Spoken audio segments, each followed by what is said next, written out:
Ahoy, landlubbers, it's me, your valiant Captain Vasco, and welcome back once again to the Normandy in Mass Effect. So as you'll recall last time, after returning from our mission to the moon, where we unlocked the Shock Trooper skill path, which is pretty sweet, incidentally, leveled up talking to crewmates last time, which is the most ridiculous thing perhaps that's happened, even considering this game. So we put a point in shotguns and a point in Shock Trooper. Since we don't have any crewmates with us currently, that's all there is to it. But yes, that tangents quite nicely into the fact that we started to explore the backgrounds of some of the characters on our team. So of course, the next one on the roster is Engineer Adams. How could we have gone this long without learning his backstory? Hey, Commander, you know that Quarian, Tali? She's been spending all her time down here asking me about our engines. Is that a problem? I'll tell her to leave you alone. What? No, she's amazing. I wish my guys were half as smart as she is. Give her a month on board and she'll know more about our engines than I do. She's got a real knack for technology, that one. I can see why you wanted her to come along. I didn't. I'm pretty sure I had to fight for her to join the crew to some extent, so it's great. It's like, oh yeah, I went out of my way for her to come here, but I really wish she hadn't come. Stealth system? Please tell me about the stealth system. Fill me in on the IES stealth systems. How does it work exactly? You can't hide a ship out in space. They emit too much heat and radiation. Too easy for sensors to pick them up, unless you find a way to capture those emissions. Okay. So our stealth systems trap the energy we give off in storage sinks built into the ship itself. No emissions to give away our location. Eventually the sinks have to be vented. More than a few hours silent running and they overheat. Cook us inside our own hull. Huh. That's actually a really cool idea. There's no way for anyone to detect us? A visual scan can still pick us up. Anyone looking out a window can see us plain as day. But you have to be pretty close to get an actual visual out in space. Most vessels rely on scanners. As long as the stealth systems are engaged, they can't see us. Not unless we accelerate to FTL speeds. Metal Gear? How come he just keeps asking about the thing he's talking about? Tell me about yourself, Where else have you dude. served, Adams? If you name a class of Alliance ship, I've probably served on it. Everything from dreadnoughts and carriers right down to frigates like the Normandy. My last assignment was on the Tokyo, only a cruiser, but she was a good ship. Couldn't hold a candle to the Normandy, though. That's cool. I think I'm done talking to you. Carry on, Adams. Aye, aye, Commander. There's a bunch of things I can scan in here. Let's check the core charge status. Oh, points. Field integrity monitor? Very important. Oh, twice as important as the core status. Hey, Tali, what's up? Your ship's amazing, Shepard. I've never seen a drive core like this before. I can't believe you were able to fit it into a ship this small. Yeah, I'm pretty cool. I'm starting to understand why you humans have been so successful. I had no idea Alliance vessels were so advanced. Yeah, we're pretty cool. The Normandy's a prototype. Cutting-edge technology. A month ago, I was patching a makeshift fuel line into a converted tug ship in the flotilla. Now, I'm sitting on board one of the most advanced vessels in Citadel space. Actually, you're standing. I have to thank you again for bringing me along. Traveling on a vessel like this is a dream come true for me. You're into ships? I had no idea you found ship technology so interesting. It comes with being a Quarian. The migrant fleet is the key to the survival of my people. Ships are our most valuable resource. But we don't have anything like this. We make do with cast-offs and second-hand equipment. We just try to keep them running for as long as we can. Some of the fleet's larger vessels date all the way back to our original flight from the Geth. Okay, I'm not really sure. I'm starting to get the sense that everyone is space racist in the future. Because, everyone's sort of like, I can't help the fact that I like spaceships or killing people because that is my race and that is the thing that defines us. I mean, I imagine more than anything that's probably a function of humans making this game and the fact that humans are kind of racist, but it still seems kind of weird that everyone just sort of accepts these roles that are given to them by their species. Let's keep talking about stuff you're interested in. I can't believe your fleet's still using ships that are 3 centuries old. They're constantly being repaired, modified, and refitted. They aren't pretty, but they work. Mostly. We've tried to make ourselves as independent as possible on the flotilla, grow our own food, mine and process our own fuel. But some things we just can't make on our own. A patch to maintain the hull integrity requires raw materials we just don't have. That's why our pilgrimages are so important. Tell me more about stuff, like that word you just said. I want to know more about the pilgrimage. When my people reach maturity, we leave our birth ships and seek acceptance with a new crew. It's necessary to maintain genetic diversity among the fleet. But no ship wants to accept someone who will be a burden on them. So, to prove our worth, we embark on a pilgrimage. We set out alone, leaving the flotilla and our families behind us. We only return once we have found something of value we can bring back to the fleet. This is presented as a gift to the captain of the respective ship we wish to join. If the gift is accepted, we are welcomed into the crew. Can a captain choose to reject the gift? That doesn't happen often. Most captains are eager to increase the size of their crew. It increases their own standing in our society. That's weird. Didn't you just say that people were seen as a Even burden? when a gift is not particularly valuable, the captain usually accepts it out of a sense of tradition. However, there is a stigma to presenting a substandard gift. Makes sense. It's not the best way to make a good impression on a new community.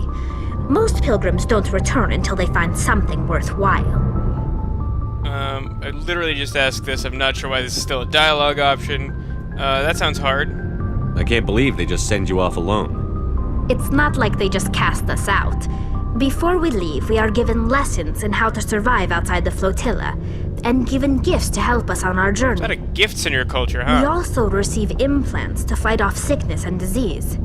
Generations of living in an isolated and highly controlled environment have left our immune systems weaker than most. By the time we leave the fleet, we are well equipped for the pilgrimage. This is a rite of passage for all Quarians. If it were dangerous, our numbers would suffer. Virtually every pilgrimage ends with a triumphant return and the ritual presentation of the gift to one of the fleet's captains. I've exhausted this topic. I want to talk about something else. Like what? Your people. Tell me about your people. Our lives aren't easy. Resources are scarce, and we are constantly on the move. Everything we do must in some way contribute to the continuation of the migrant fleet. There are 17 million Quarians in the flotilla, and each of us relies on the others for survival. The bonds among my people are strong. Unfortunately, we have had to surrender many of the freedoms and civil liberties other species take for granted. Such as? What kind of freedoms? Well, it's illegal for parents to have more than one child. If our population grows too much, it would strain our resources to their breaking The point. China fleet. Of course, we also can't allow our numbers to become too few.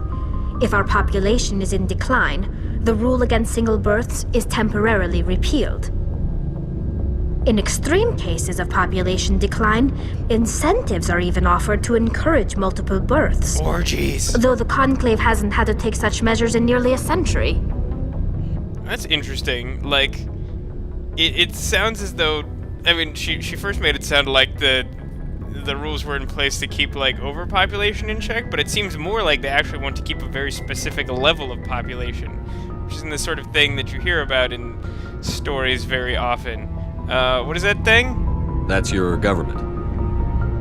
The Conclave is our civilian branch of government. Each ship can elect a representative to serve on the Conclave and make decisions that affect the fleet as a whole. On matters that affect an individual ship, however, the captain has the final say. It's a tradition that dates back to the early days, when the fleet was governed by martial law. Fortunately, most captains nowadays are smart enough to have an elected council from their crew to give them advice and guidance. So your democratic space Chinese birth fleet. So the ultimate power rests with elected officials. In practice, the Conclave and the respective council for each ship tend to set the rules that govern our daily lives. But in theory, we are still under military jurisdiction. The 5 top-ranking military officials in the fleet serve on the Admiralty Board. These 5 have the power to overrule any decision by the Conclave in case of emergency. To do so requires unanimous agreement among the Admiralty, and they can only do this once. After that, the entire board must resign their posts. Oh, that's really It's a interesting. safeguard that served us well. In nearly 3 centuries, the Admiralty Board has only overruled the Conclave 4 times. I'd like to point out, by the way, that we're standing like 6 feet away from a giant churning engine device, and the dude we were just talking to was explaining how there's too much radiation on a spaceship to be invisible to sensors. So we are clearly being heavily irradiated while having this conversation. Just wanted to point that out, in case you weren't paying attention. Tell me about the Geth, because I've talked about I want to know more things. about the Geth. I doubt I can tell you anything you don't already know. They don't have butts. It's been almost 3 centuries since they drove my people into exile. All I know is the story of their origins, what they were when we created them, and how they turned on us. Tell me! Interesting. The Geth were originally created to serve as an automated manual labor force. Initially, their intelligence was as limited as any VI.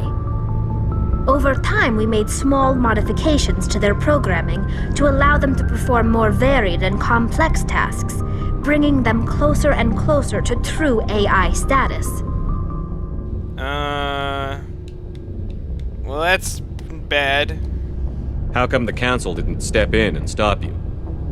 This wasn't true AI research. We may have been skirting the bounds of the law, but we never did anything that was actually illegal. The changes were so insignificant, so gradual, that we were able to control them. Or so we thought. But one thing we underestimated was the power of the neural network. 1 million Geth thinking simultaneously created an inherently unstable matrix. That seems like a pretty major oversight. I imagine that when you're increasing the virtual intelligence of something, having it combined with a huge quantity of other intelligences is inherently unstable, and does not really take a lot of thought or consideration to prepare for that eventuality. Why did they turn on you? What made them rebel? As we built more and more Geth, their effective intelligence became more sophisticated, more abstract. One day, a Geth began to ask its Quarian overseer questions about the nature of its existence. Am I alive? Why am I here? What is my purpose? As you can imagine, this caused a near panic among my people. I imagine the why is simply because they weren't supposed to be making an artificial intelligence, and also that sort of like borders on slavery after a certain point, so did they kill What did you do? It was inevitable the newly sentient Geth would rebel against their situation. We knew they would rise up against us, so we acted first. A general order went out across all Quarian-controlled systems to permanently deactivate all Geth. The Geth responded to this order violently. No. I mean, you made them alive and then were mad that they were alive, so yeah. You can't blame them for fighting for their survival. We had no other choice. The Geth were already on the verge of revolution. By acting quickly, we had a chance to end the war before it began. The hope was that most of the Geth would still be little more than machines, incapable of organized resistance. But they had progressed much further than anyone anticipated. The war was long and bloody. Millions upon millions of Quarians died at their hands. In the end, we were forced to flee our own homeworld.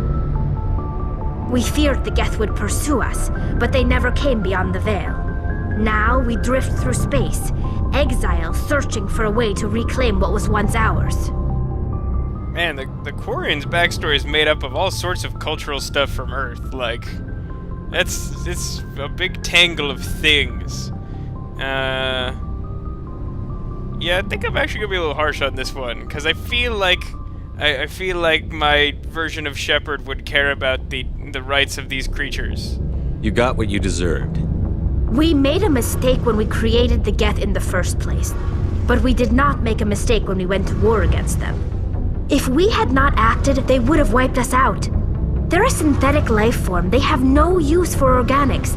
None. Why do you think they cut themselves off from the rest of the galaxy? Why do you think they've killed every organic being who's ever tried to contact them?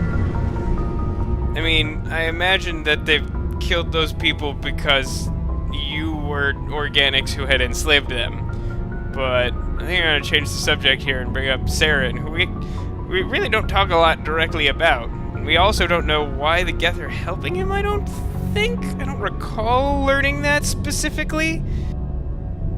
They didn't kill Saren. What does that tell you? The Geth are not innocent victims in all this. They're the enemy. They want to destroy us. Not just the Quarians. All organic life. That's why they've joined up with Saren. And that's why we have to stop him. Alright, looks like we've talked about all of the things. Thank you for chatting. I should go. See you later. Wow, I got like a jillion points for that. Alright, time to talk to the most boring remaining crew member. See when I found him. Seriously, I could probably get upstairs faster than this by sheer willpower. Who designed this elevator? It's the worst of all elevators. And I've been in some really sketchy elevators in my time. Hey, Kaidan, how come you always doing Tai Chi by this weird flickering chalkboard?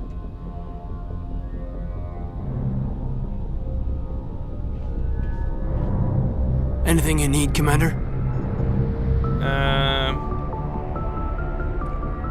Just trying to get a sense of where the crew's at. Thoughts? Is this an official evaluation, Commander? Or off the record? That's an interesting question. Just tell me what you're thinking. Like I've got time to write you up. You have something you want to say, feel free. Fair enough. Truth is, there's something wrong with all of this. Oh? This Saren is looking for records on some kind of galactic extinction. But we can't get backup from the Council? Sorry, Commander. There's writing on the wall here, but someone isn't reading it.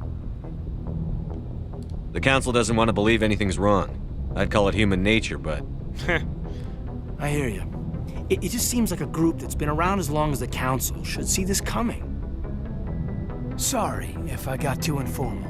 Protocol wasn't a big focus back in Bot. It's a what now? Yeah, tell me what that means. Tell me about it. Biotic acclimation and temperance didn't last past the airlock. To the kids they hauled in, it was brain camp. Sorry, hauled in is unkind. We were encouraged to commit to an evaluation of our abilities so an understanding of biotics could be compiled. There are worse results of accidental exposure to element 0 in the womb. Beats the brain tumors some kids grew up with. Wow. This got dark quickly. Is there some question about how you were exposed? My mother was downwind of a transport crash. It was before there were human biotics, a little after the discovery of the Martian ruins. It only gets iffy around 63 when kinetics was running out of first-gen subjects. Until then, they'd relied on accidentals. A bunch of guys in suits show up at your door after school, and next thing you know, you're out on Jump Zero. What is that? Jump Zero is Gagarin Station, right? What's it like? Yeah, that's the official name. Biggest and farthest facility we had for decades. Right on the termination shock, the outer edge of the solar system. It's where they did all the Goose Chase FTL research before we caught on to using mass effect fields. It was a sterile research platform when I was there. More about that. You know of any intentional exposures for certain? No one knows. Doesn't mean they didn't happen. As big as the exposures were, it was hard to track down accidentals. It was different then. No one knew the potential, so there wasn't a lot of regulation.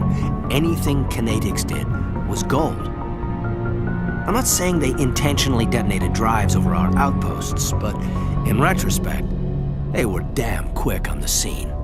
Do you have other friends with intentional mutations? There were other kids in the same boat, right? At least you weren't alone out there. That's true. We did have a little circle that'd get together every night before lights out. We didn't have much to do, though. It was a research platform then, and kinetics kept Jump Zero off the extranet to prevent leaks. What are these options? Time to talk? Time to get physical? Am I proposing that we, like, fight them? I don't think we're doing that. Tell me more about your sadness. Jump Zero is a long way from home. What was it like? The grand gateway to humanity looks a lot better in the vids. But that's my own baggage, Commander. No bearing on this. We could talk if you want to. Alenko, there's no regulation that says you can't be friends with your commander. I appreciate that, Commander. I just don't want you to think that I'm a whiner. Besides, I've got my past squared away. Okay, cool. Well, there's a lot more going on to these crew members than I had expected, and I'm glad that we took this time out to learn more about them.